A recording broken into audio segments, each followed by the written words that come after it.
Jacob, Oh. check this out, mate. I've got some tanks. Oh my God. It's a Centurion. Oh, one thing you guys probably don't know about me is that as much as I love cars, I really love tanks. And I found a couple, so they're gonna be in the back of the video. Deal with it. But let's talk about this. Hey, Jacob. Oh, hey, Matt. What are we driving today? Oh, it's a Centurion. Oh, Mazda 2. It's a Mazda 2. This one is the facelifted Mazda 2. As you can tell, it actually looks quite radically different to before. We've been waiting for a new generation of this to come out because this came out in 2014 now, so it's actually kind of old for a car. It's been about 10 years almost. It's also gone up in price quite significantly. So it starts at about 22 grand before on-roads for the base manual. This one here though is the pure SP, and it'll set you back around 25.2. God, you're good. God, you're good. So yeah, we were a little bit disappointed that they're not with an all new generation, but they have made quite a few changes to this and it's still really, really good in a lot of ways, but definitely starting to feel a bit dated in other ways. So we're gonna tell you all about that in today's review. Yes, we are.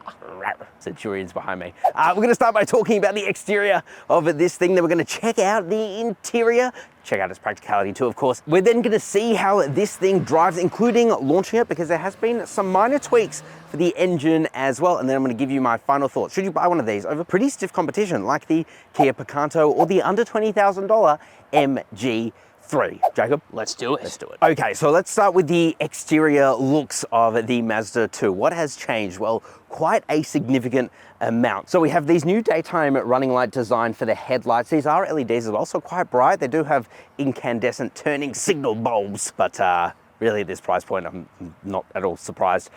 You'll see that the grille is completely plugged up, but that is just for the lower grades. In higher grades, you'll actually get it with a mesh grille, but it's also plugged up behind it because this engine doesn't need much cooling. And you're also going to see this little yellow stripe. If you see yellow, that means you got one of the cheap ones. If you see red, it means you got one of the more expensive ones. But I still think that, honestly, this looks way better than even the ones with the mesh grille. I kind of like the body colored insert. It's so cool, and it looks really, really cool in this new paint. What's it called? Airstream Blue.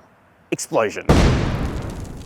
Centurion. It's pretty damn cool though. I really like the paint color and I love how it looks with the front. You've got a bigger Mazda grille, and for the first time ever, you get radar cruise control, but only on the top of the range. You're gonna be spending, is it over 30 grand or about 30 grand? Yeah, just under 30. There you go. So that's quite a lot of money for a Mazda 2, but still you'll get radar cruise control with that. To be honest, at that money, just go for a Mazda 3. And by the way, if you wanna go watch about the facelifted Mazda 3, that review came out literally like yesterday. So go check that out. It's actually how the embargo timing is working. You've also got a revised bumper down the front as well with a bit of aero again for that very small engine. That's actually quite surprising. Jacob, let's check out the side. Let's do it. Okay, so coming to the side, you're gonna see these. These are 16-inch wheels, which is just about as big as you want it for such a small car, because it means you still get quite a bit of rubber tread there, and hopefully that means that the ride quality should be pretty good on this thing, and we'll come back to that. Again, even though this is one of the cheaper cars you could buy in Australia, you've got some blacked out mirror caps there, but unfortunately no 360 camera unless you get the top of the range. You've got a carbon fiber wrapped vinyl roof,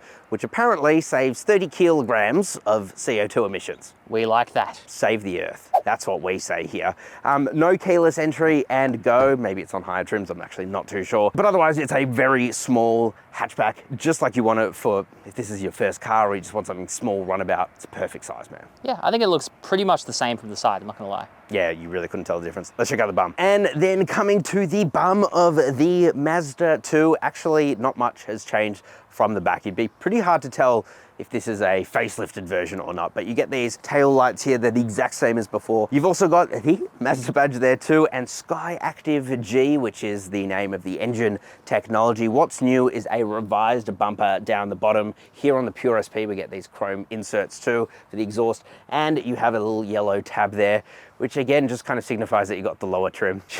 It looks kind of weird to me, I'm not gonna lie. From the back it looks weird. I love it from the front. The back it just looks a little bit odd. But otherwise I kind of like it. You do have a little tiny spoiler thingy-ish there too. Look man, overall in terms of looks, I actually think this is a really good looking car. Yeah, it's pretty good. I don't mind the shark fin antenna too. Oh, thanks for pointing that one out. If you had told me 10 years ago that that's what that car would look like in 10 years, I wouldn't have believed you. Really? I'm not much of a futurist. No, you're not. Centurion tank. And then coming to practicality pretty quickly, I'm actually really impressed by the packaging of this thing. As I said, this thing has relatively old underpinnings now, but it's still pretty class leading in terms of interior space. For the boot, it's quite massive actually. You can get quite a lot in there. You can also drop the back seats. It does leave you with a little bit of a hump in the floor, but it's totally fine. Weirdly enough, if you want to see a strangely practical vehicle, go check out our Suzuki Ignis review. We love that car. It's a relationship. Let's check out the interior. Alrighty, Jacob. Now let's move on to the interior of the Mazda 2. What's changed? Well, you'll see this, ooh, mint green blue accent here and here. Looks very cool. It actually looks really, really cool. It really helps to brighten up the interior, and it goes so well with these white surrounds as part of that kind of change. Looks really cool. You got fake carbon fiber though dotted around the interior. Always a bit weird, Mazda, but you keep being unique. How is quality? Well, Jacob, it's one of Australia's cheapest cars, so yeah, look, it's a bit scratchy. It's a little scratchy. Are we complaining? No. No. No, no, no. No, no, no. The leather steering wheel feels really nice in the hands, like way too premium for this car. Otherwise though, Jacob, it's very familiar Mazda 2. So you have the same instrument binnacle up in front of you, and it's a pretty okay system. It's a digi analog, but I do like that your speedometer is right in front of you. You get a little tiny screen on both sides, but hey, it works fine. Yeah, it does the job. It does the job. And the practicality within here is actually pretty good. I love these aircon controls because they're manual and they work. You're missing out right now, friend, let me tell you. Thanks, I'm feeling pretty warm myself. You have a couple of USB-A ports, an auxiliary in, and a 12-volt socket. Some people laugh at auxiliary ports, Jacob, but actually, you get better sound quality. You get better sound quality because it's a physical connection and there isn't any stupid encoding. At least not to the same extent as over Bluetooth. Here you have a little storage area. I guess you can rest your phone there if you want. This thing is starting to feel a bit old, Jacob, because this is now, what? 10 years, almost 10 years. 10 years.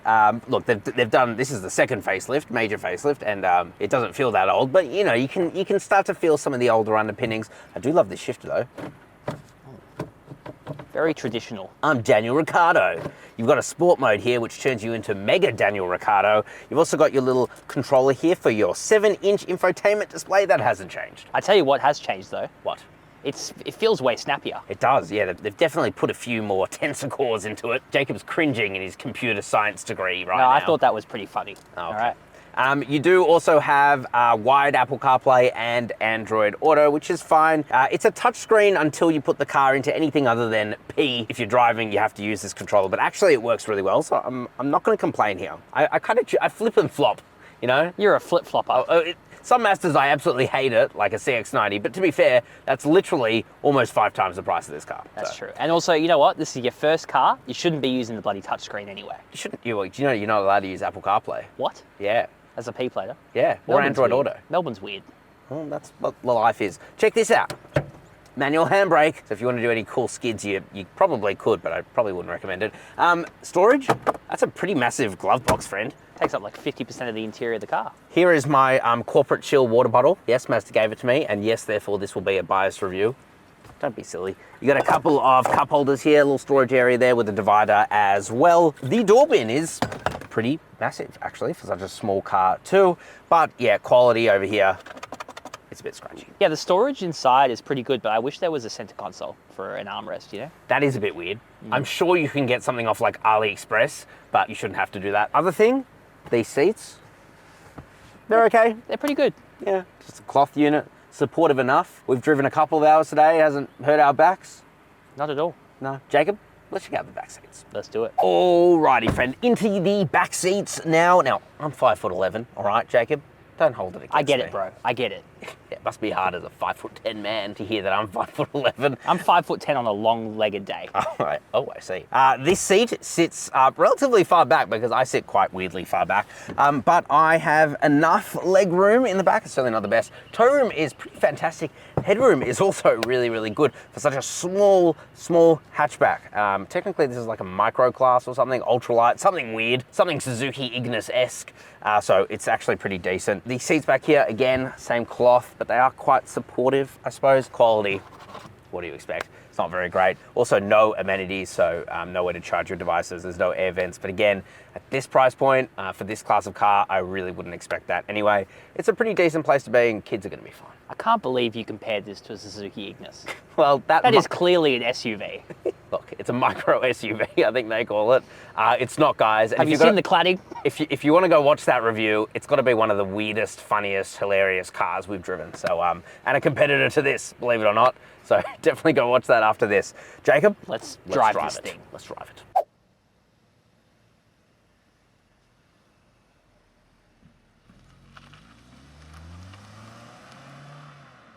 Alrighty, friend. Driving the facelifted Mazda 2. Do you mind if I give it a bit of a sauce? Please do. Be my guest. Sport mode. Nothing changed.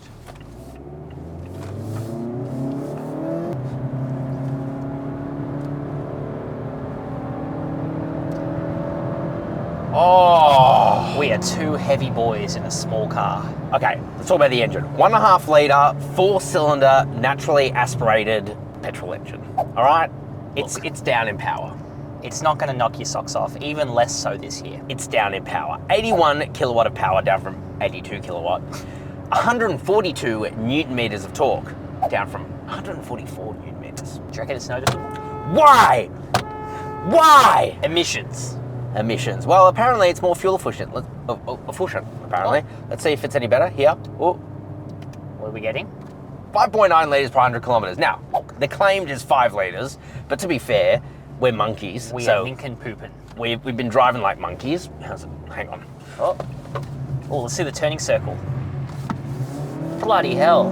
In all seriousness, this is one of the most comfortable little hatchbacks out there for like such a small car. No, genuinely. Like, we were blown away by the comfort on the way here. Blown away. This thing rides so well, and it's not just the primary ride, it's the secondary ride. You hit a bump in the road, and the car doesn't just become unsettled and feel like you're about to crash.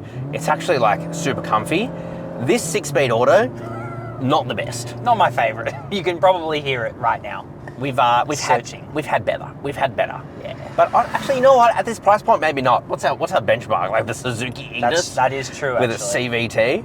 And the power output from this engine, even in sport mode.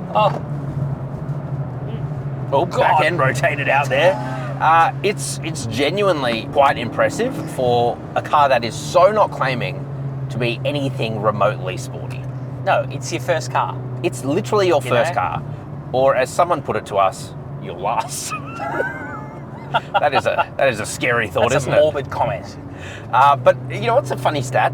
45% of people who buy a Mazda go on to buy another Mazda.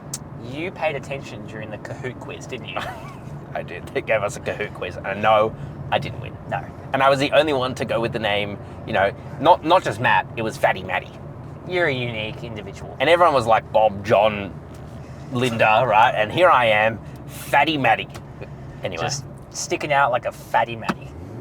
Speed bump jump. Oh, see what I mean though? I think we took air there. Did you see what I mean about the secondary ride? It's actually like... The secondary is really nice. Really nice. But then Yeah. you're just cruising around and it's so comfy. I will say, that transmission, even when you're not in sport mode, it's... It's a little searchy. It's a little searchy. It's lost. The other thing that I don't love, right, is this. Oh, that's going to come to a little stop. I know where you're going with this. That. Why is it shut off the aircon completely? No other car does that. You know, Mazda. you get a little bit of air, you get a little, but it doesn't just shut it off. Anyway. Yeah, that's a bit disappointing. In fact, one of the first things they said to us on the drive program was, turn off your stop-start. Yeah, they know. they know. Anyway, I'm actually really impressed with this thing. Big fan. Yes, it is expensive, but when you compare it to something like a Toyota Yaris or a Kia Picanto even, one of the loves of my life, this genuinely has the best ride out there. I can't fault it. And the interior at this price is really good. So It's really nice. It's hard to fault. Oh, the mint. But really, friend, the ultimate test of any micro city car is just how fast it is. So let's test launch that it. out. Let's launch it. All right, bro. Yes, it's a hot day, but we are committed to the game of launching cheap cars. We love Therefore, Aircon aircon off. off. All right. We need all the boost we can get. We're going to brake boost launch it and see if those If that one less kilowatt makes a difference. Fist me. I'm scared. Okay. No, we were in park. You're in park. That's my bad. That's daddy's bad. What are you, an amateur? Oh! Come on, baby. Come on. Torque. Power. Come on. Finesse. Specialist timing gear. Come on. Please. Please hurry up. We're getting to the end of the already road. on the Oh my God. Oh, Jesus Christ. Okay.